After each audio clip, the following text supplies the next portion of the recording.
His favourite colour was brown. Brown was such a sophisticated colour, a quiet and modest sort of colour. Not like purple, which was Donny's favourite. I would be seen dead in purple. Or in a Donny cap. How much would you have to like a boy before you went out wearing a stupid purple peaked cap? Honest, it's amazing the things you can know about someone you don't know. I knew the date of his birth, April the 12th, 1950. He was a typical Aries, but without the Aryan stubbornness. I knew his height and his weight and his favourite drink, 7-Up. I knew the names of his parents and his stepmother, the Broadway musical star. I knew all about his love of horses, which made perfect sense to me because when you're that famous, it must be comforting to be around someone who doesn't know or care what famous is. I knew the instrument he learned to play when he was lonely, drums. I knew the name of the dog he left behind when he had to move away from New Jersey. I knew that when he was a boy, he was small for his age, and he had a squint and had to wear an eye patch and corrective glasses, which must have been hard. Harder than for a girl, even. I didn't wear my glasses if I could help it, only in class for the blackboard, though I couldn't see well without them, and it got me into trouble a few times when I smiled in the street, as total strangers I mistook for members of my family. A few years later, when I got contact lenses, I was stunned by the trees. They had leaves, millions of leaves, with edges so sharp and defined, they looked like God had made each one with a pastry cutter. Basically, before I was 16, the world was one big impressionist painting, unless I screwed up my eyes really tight to bring it into focus. Some things, as I would discover, were best left a blur. Back then, I wasn't interested in the real world. Not really. I answered my parents' questions. I gave the appearance of doing homework. I lugged my cello into school on my back. I went downtown on Saturday afternoons with girls who sometimes felt like friends and sometimes didn't. But I was living for him. Each night, I spread my long dark hair out on the pillow and made sure to sleep on my back so my face was ready to receive a kiss in case he came in the night. It wasn't that likely, obviously, because I lived in South Wales and he lived in California, which was 5,000 miles away, and he didn't even have my address, although I had once sent a poem for him to a magazine. Choosing the right colour paper took longer than writing the actual poem. I settled on yellow because it seemed more mature than pink.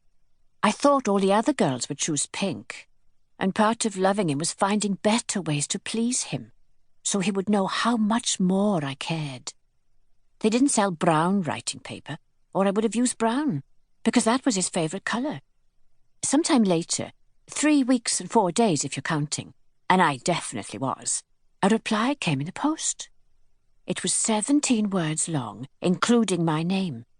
It didn't matter that the letter said they were sorry they couldn't publish my poem. In some crucial way, I felt as though I had made contact with him at long last.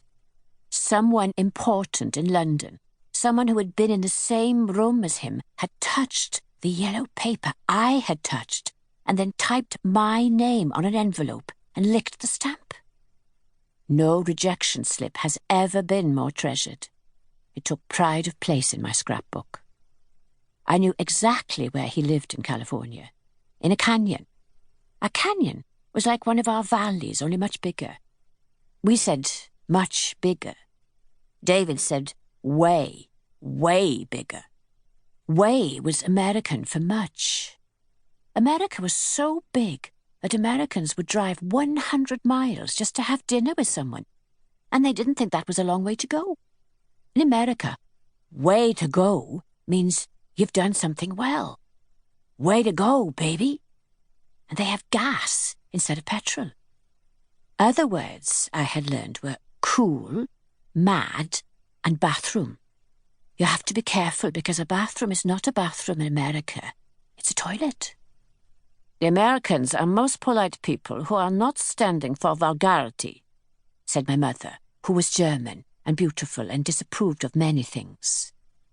You might say that my mother's whole life was a battle to keep the vulgar and the ugly at bay. In our town, she had found the perfect enemy. I just liked knowing American words because they brought me closer to him. When we met, it would be important to retain my individuality, which was one of the top things David looked for in a girl. In every interview I had read, David said that he preferred a girl to just be herself. But to be honest with you, I was unsure of who myself was, or even if I had one, although I still maintained a touching faith that this unknown and as yet undiscovered me would be deeply appealing to David when we eventually met. How could I be sure? The understanding in his eyes told me so. Oh, those eyes. They were deep green pools you could pour all your longing into. Still, I reckoned that meeting David would be awkward enough without any unnecessary confusion, so I did my best to pick up American. It would be tricky to go to a bathroom in his house in Los Angeles, for example, and find there was no bath, wouldn't it? Or imagine saying someone was mad. David would think that I meant they were angry. Crazy means mad in America.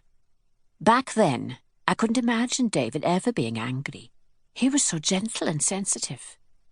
Sorry, do I sound mad? Darnie Osmond's a moron, Sharon said firmly. She was kneeling on the floor, picking at the staples in a centerfold with her thumbnail, trying to free a male torso. The slender, headless body was naked to the waist and practically hairless, except for a fine golden down just above the belt, which boasted a heavy bronze buckle. It looked like the door knocker to an Aztec temple. Sharon eased the poster off the frail metal pins until it rested on her hands, trembling a little in the hot air blowing from the small heater beside her. Sharon's bedroom was small, painted a sickly shade of ointment pink, and reeked of burnt hair, a bad cotton candy smell that got in your nostrils and stayed there. Sharon had dried her hair in front of the heater, and a few strands had gotten sucked into the back. But we didn't really notice the smell, so absorbed were we in our work. I don't think Donnie's a moron, to be honest with you, I said carefully. All the Osmonds are morons. I read it in the mag, she insisted, without looking up from the poster. Sharon was an expert restorer, the best artist in our class. When she grew up, she could probably get a job in a museum or an art gallery. I loved to watch her work, the way she rolled her tongue into a little tunnel when she was concentrating and applied her attention to the tiny puncture holes in David's stomach, soothing the torn paper with her fingertips until the flesh appeared to seal up. There you go, lovely boy, she said, and placed a noisy, smacking kiss on his belly button before adding the poster to the pile. There was a prickle in my throat, like a piece of trapped wool. I badly wanted to correct Sharon about the Osmonds being morons, but our friendship was still too new to risk disagreement. We liked each other because we agreed. We agreed because we both thought David Cassidy was the most wonderful boy currently alive, and maybe in all of human history. At 13 years of age, I couldn't imagine the luxury of having a friend you could disagree with. If you disagreed with her, you could fall out.